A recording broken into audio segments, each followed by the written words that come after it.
Discuss کرتے ہیں، ان چیزوں کو ریسرچ کرتے ہیں کہ کرائم کتنا ہوا ہے، اور کافی وائلنٹ کرائم انڈونیشیا میں اور ایجپٹ میں بھی ریکارڈڈ کیے گئے جو ڈیفرنٹ ویب سائٹ پہ اویلیبل ہے۔ انڈونیشیا ایک ایسا کنٹری ہے جہاں پہ اسلام جو تھا مورل ویلیوز کے ذریعے پھیلا تھا، اسپریڈ ہوا تھا، پیس کے ذریعے اسپریڈ ہوا تھا۔ رمضان کے مہینے میں روزے کی حالت میں وہاں پہ بھی لوگوں میں ایک ایسی ایکٹیویٹیز پائی جاتی ہیں جو کہ کرائم ہے، یعنی کرائم کم نہیں ہوتا، یہ تزکیہ نفس ہو رہا ہے۔ اور ہم آگے ڈسکس کریں گے کہ حضرت مولانا رومی رحمۃ اللہ علیہ اس کے بارے میں کیا کہتے ہیں، اور وہ کس قسم کے اللہ کے ولی اللہ تھے، اور کس قسم کے اللہ تعالیٰ نے ان کے اوپر اسرار کھولے ہوئے تھے کہ آج تک ہم ان کا ذکر کر رہے ہیں۔ اس کے بعد اب دوسرے مسلمان ملک کی باری آتی ہے یمن کی۔ یمن میں کیا ہوتا ہے، رمضان میں پاسٹ میں جو چیز ہوئی ہے، جو چائلڈ اسمگلر ہیں، چائلڈ ٹریفکر ہیں، ان کو ایک بچوں کی جو اسمگلنگ کرتے ہیں ان کو ایک اپرچونٹی مل جاتی ہے کہ وہ پیرنٹ سے بچہ خریدیں، کیونکہ فوڈ پرائسز کافی زیادہ وہاں پہ انکریز ہو جاتی تھی، تو پیرنٹس جو تھے، جو گھر والے فیملی تھی، کافی فیملی افورڈ نہیں کر پاتی تھی، تو جو اسمگلنگ چائلڈ کی کرتے ہیں ان کو ایک اپرچونٹی مل گئی، وہ جا کے ان پیرنٹس سے بچہ خریدتے تھے اور ان کو مختلف جو تھی ایلیسٹ ایکٹیویٹیز میں انوالو کر کے اپنی جو نیفاریس ڈیزائن تھی، اپنے جو مقاصد تھے ان کے لیے استعمال کرتے تھے۔ کیونکہ یمن میں ابھی وار کافی زیادہ عرصے سے چلی ہے، وار ٹور زون یمن رہا ہے،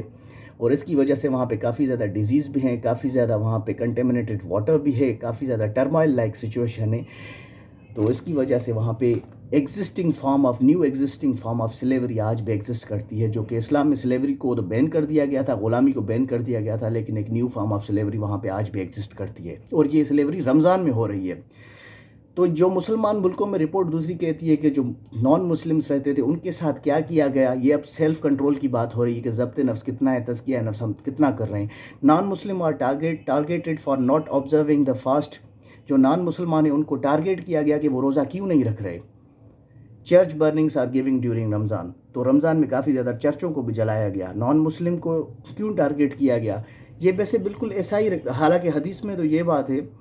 کہ جو حضرت ابو ہریرہ رضی اللہ تعالیٰ عنہ سے روایت ہے کہ روزہ آدھا صبر ہے۔ یہاں پہ جو آل اوور دی ورلڈ مسلمان ہم اپنا امیج پورٹرے کر رہے ہیں دنیا، اور یہ ساری ویب سائٹ ہمیں دیکھ رہی ہیں، یہ ایک پرسیپشن ڈیولپ کر رہی ہیں، جنریٹ کر رہی ہیں مسلمانوں کے حساب سے کہ دنیا میں مسلمان جو ان کا ہولی منتھ ہے رمضان، اس میں کیا کیا ایکٹیویٹیز پرفارم کر رہے ہیں، ان میں صبر کتنا ہے، وہ سارا رپورٹس میں ہم دیکھ چکے ہیں کتنا صبر ہے، کہ نان مسلمانوں کو بھی ٹارگیٹ کیا جا رہا ہے، جو غیر مسلم ان کو ٹارگیٹ کیا جا رہا ہے کہ بھائی آپ روزے کیوں نہیں رکھ رہے، ان کا حالانکہ ہمارے دین سے کوئی لینا دینا نہیں ہے۔ اس کے بعد یہ ساری ہم نے جب رپورٹ کی ہیں تو پاکستان کی ہم بات کرتے ہیں، دنیا کی جب پوری بات ہوئی تو امریکہ کی ہوئی، یورپ کی بات ہم نے کر لی، اس کے بعد ہم یہ کہتے ہیں کہ جو